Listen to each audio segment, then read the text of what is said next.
At 7:10 in the morning, you take the same blood pressure pill you have taken for weeks. At 8 o'clock, you stand up and the room briefly tilts. By evening, your socks have left deep marks around your ankles. A dry cough keeps interrupting conversations. The stares feel different. You blame age because nothing else seems to connect these changes, but there may be a connection. The clue could be the date a medicine was started, the day a dose changed, or an ingredient hidden inside a combination pill. That is not proof that the medication is responsible. A side effect can resemble an illness, and an illness can resemble a side effect. This video is not a reason to fear treatment or stop taking it. Blood pressure medicines can protect the heart, brain, kidneys, blood vessels, and eyes from damage caused by uncontrolled hypertension. The purpose is to help you recognize 7 patterns worth discussing with your doctor or pharmacist. Number 6 may be completely invisible without a blood test. Number 7 is so personal that some people never mention it and quietly begin skipping doses. At the end, I will give you a 4-part note that can make your next medication review far more useful. One urgent rule comes first. Swelling of the lips, tongue, face, or throat, hoarseness, or trouble breathing or swallowing can be a medical emergency. Seek emergency help rather than waiting for an appointment. Do the same for fainting, chest pain, severe trouble breathing, or stroke signs such as sudden facial drooping, arm weakness, or difficulty speaking. Now to the first pattern, the one that can turn a routine walk across the room into a fall.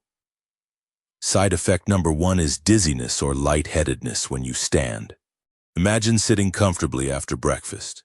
You stand to carry your cup to the kitchen, and for 2 or 3 seconds the room seems to dim. Your legs feel uncertain. You reach for the table, wait, and then the feeling passes. That brief moment matters. Blood pressure medicines work by lowering pressure in different ways.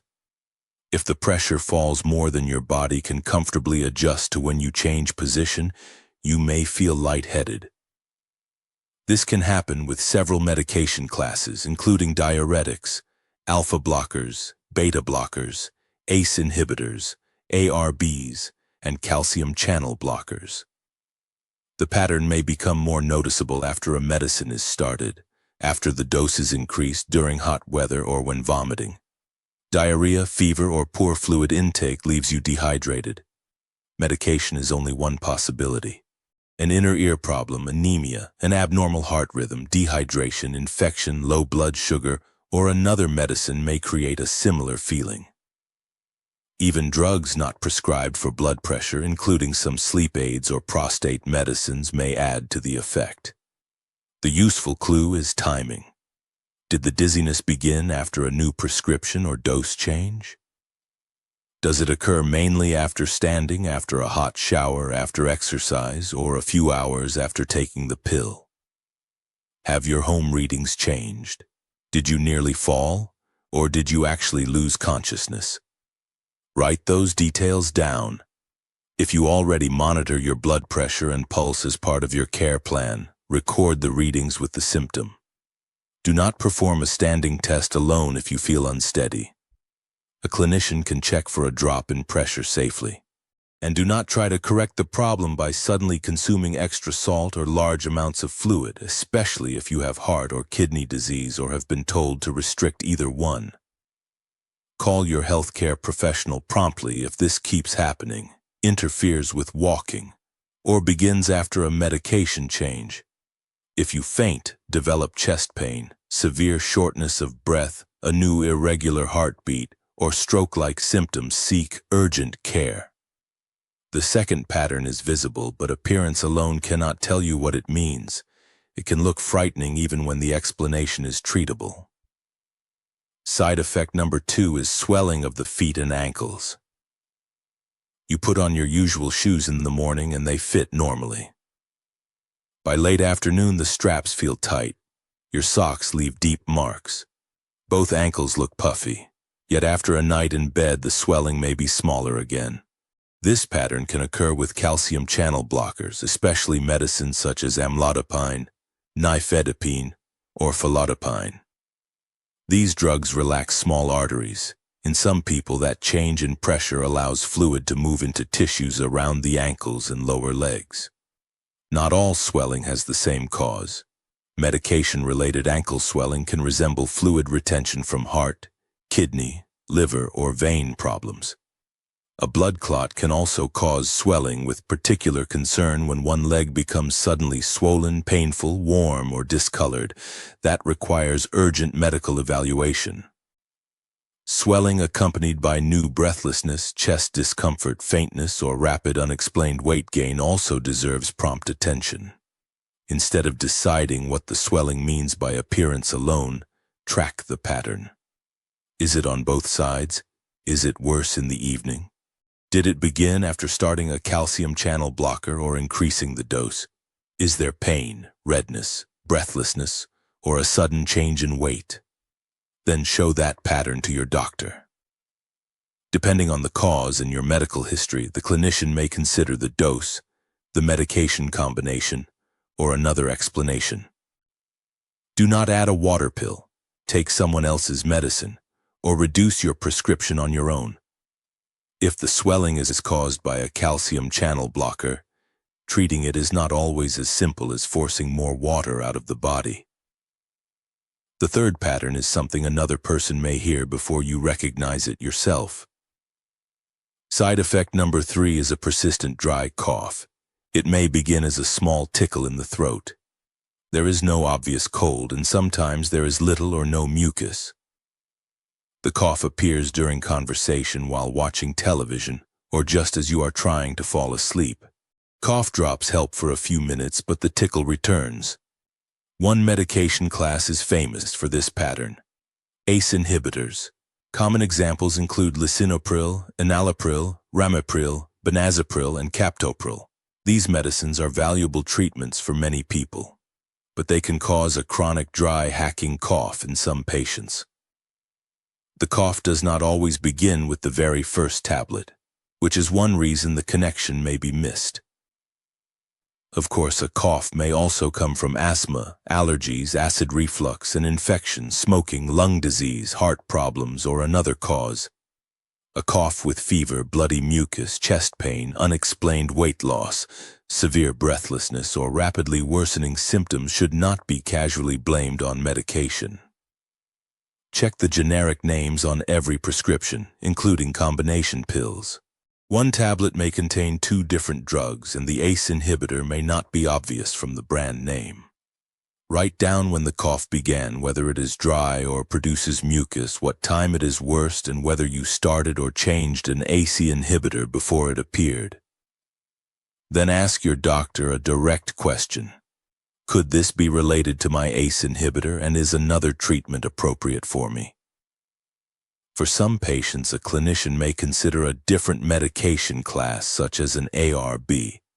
But that decision depends on the reason the medicine was prescribed, kidney function, potassium levels, other conditions, and the rest of the medication list. Do not make the substitution yourself. And remember the urgent distinction. A dry cough is uncomfortable. Swelling of the lips, tongue, face, or throat, hoarseness, or difficulty breathing or swallowing is not simply a cough. It may signal angioedema and needs emergency help. The first 3 patterns are easy to name: dizzy, swollen, coughing. The 4th is harder because many people call it just getting older.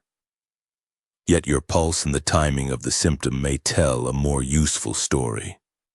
Side effect number 4 is unusual fatigue, sometimes with a slow heartbeat or reduced exercise tolerance. Perhaps your normal walk now feels harder. You pause halfway up the stairs. You are not exactly sleepy, but the energy you expect from your body is missing. When you check your pulse, it may be slower than usual.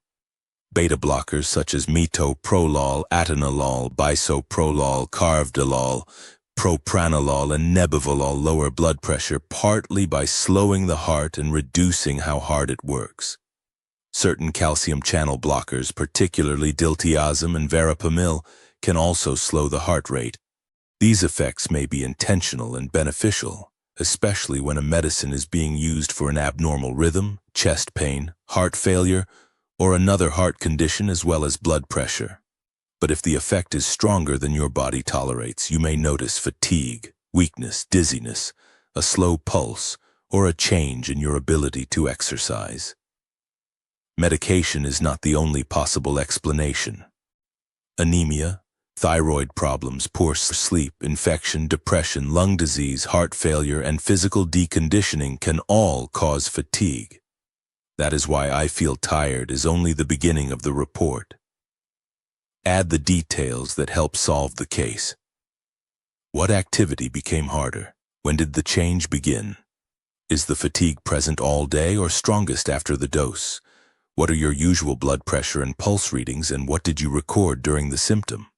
Did you also have dizziness, breathlessness, chest discomfort, wheezing, swelling, or fainting? Ask your clinician what blood pressure and pulse range is appropriate for you. A single universal number is not safe for everyone because the correct range depends on the person, the medication, and the condition being treated. Most importantly, never stop a beta blocker suddenly unless a qualified clinician directs you. Abruptly stopping certain beta blockers can lead to serious heart problems. If fatigue is interfering with daily life, the answer is a medication review, not a secret experiment with missed doses. If you faint, develop chest pain, severe shortness of breath, or feel a new rapid or irregular heartbeat, seek urgent medical attention. Before number 5, pause for a 10-second pattern check. Ask yourself, did this symptom begin after a new medicine or dose change? Does it repeatedly appear after the dose? Does it improve before the next dose or at a particular time of day? A yes does not prove cause and effect, but it gives your clinician something far more useful than a vague memory. The 5th pattern may appear in the bathroom, in the muscles, or in a suddenly painful joint. Those symptoms seem unrelated until you consider what a diuretic asks the kidneys to remove. Side effect number 5 is excessive urination or a shift in fluid and minerals. Diuretics, often called water pills, help the body get rid of sodium and water. Common examples include hydrochlorothiazide, chlorthalidone, indapamide, furosemide, bumetanide, and torsemide. More frequent urination can be an expected effect, especially after a dose, but the same process can sometimes contribute to dehydration or changes in sodium and potassium. The clues may include intense thirst, dry mouth, dizziness, unusual weakness, muscle cramps, headache, confusion, or feeling unsteady. Some diuretics can also raise uric acid and trigger gout in susceptible people, often causing sudden severe pain, redness, warmth, and swelling in a joint. Not every cramp means your potassium is low. Not every episode of frequent urination is caused by a water pill. Diabetes, urinary infection, prostate or bladder problems, kidney disease, and many other conditions can create similar symptoms. And different diuretics do not affect potassium in the same direction. Some lower it, while potassium-sparing diuretics can allow it to rise. That difference is crucial. Reaching for a potassium supplement or a potassium-based salt substitute without knowing which medicine you take can be dangerous. Record the medication name and the time you take it. Note how often you urinate, whether symptoms appeared after a dose change, and whether you have vomiting, diarrhea, fever, heavy sweating, poor intake, or unusually hot weather. Ask your doctor whether the timing of the dose is appropriate and whether blood tests are needed to check electrolytes and kidney function. Do not change your fluid intake dramatically without guidance if you have heart, kidney, or liver disease.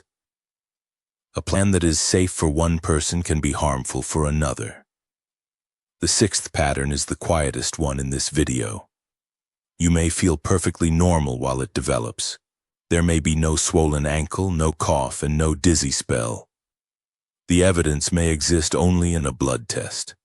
Side effect number 6 is a rise in potassium or a change in kidney function.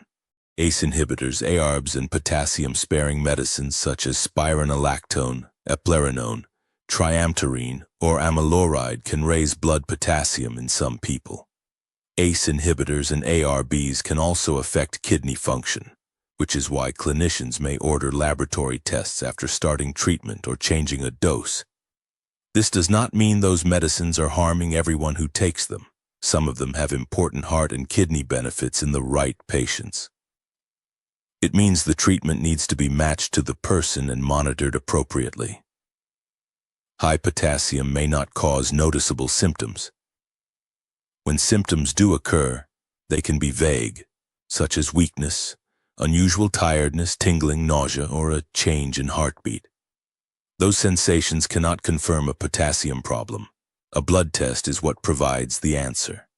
The possibility becomes more important when several factors meet.